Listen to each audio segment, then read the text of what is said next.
Mga ka-Anghel University TV ay alas 8 na. Tulog pa yung aking panganay, itong aking bunso. 7 nagising, no? Ako, nakapagdilig na ako. Nakapagdito na ako. At puyat din kasi sila.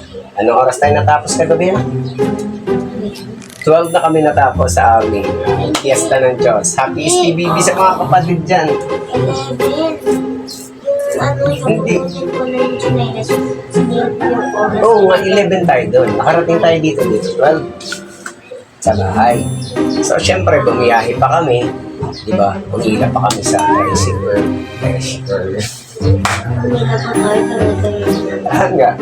Pero syempre, dahil sa biyahe, diba? Umabot kami ng 12. Tapos pagdating namin dito, bagsak.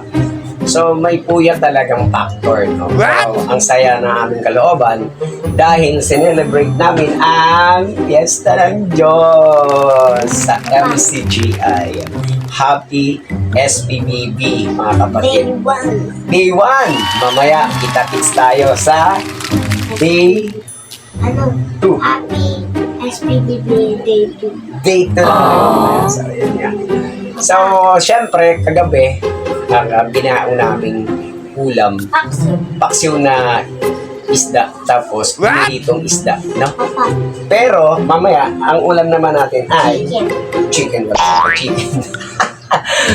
Tipid-tipid muna kami, syempre, dahil nga medyo mahirap ang sitwasyon, panahon, no?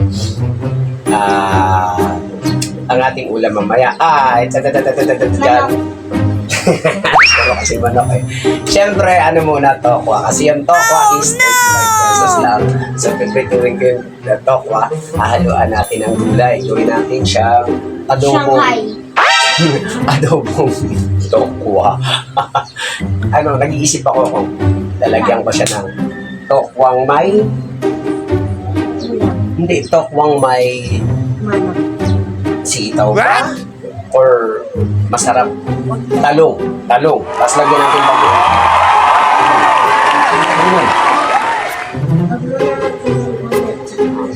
Ayos sa gulay.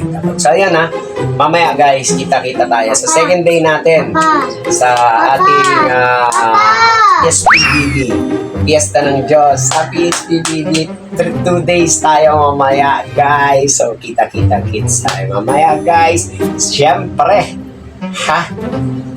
magdidiling muna ako. Mag-asikaso muna ako sa aking mga pananim. Asikaso tayo ng 4, 5. Let's go. Kasi 5 naman yung ating 2 talaga doon, no? Biyahe pa tayo. So, ano lang muna tayo. Siyempre, nakakapamangamba na naman. Naubusan naman yung ating bigas, no? Pero kami, pray lang. May darating at may darating. Loloobin ng Panginoon, mabibigyan tayo ng biyaya niya. Ang Diyos ang magbibigay at magpaprovide sa atin. Basta, huwag tayong bumitaw sa Kanya. Pray lang tayo mga ka-MCGI, mga kapatid. Lagi lang tayo mananalangin sa Panginoon. Siyempre, huwag tayong bumitaw sa Kanya. Lalong-lalo na, ito na tayo, napupunta na tayo sa tagtum. Era, di ba? So, ano naman yung sa propesya, nasa Biblia naman lahat. Oh, no!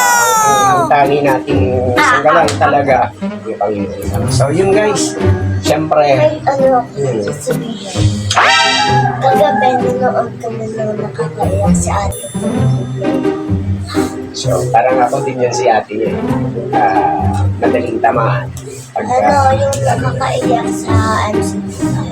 So, syempre, kaya yung mga anak ko, yun din, sinasamahan natin sa magandang, ay lapit natin sa Panginoon. Kasi pagdating ng panahon, tatanda tayo, no? Sila lang din ang mag-ano sa atin na mayroon silang takot sa Diyos. Marami kasi magulang, iniiwan na ng mga pag-matanda. Tuturuan natin sila ng takot. So yun guys, kita-kita tayo. Second day. Fiesta ng Diyos. Happy SPBB mga kapatid. Second day tayo.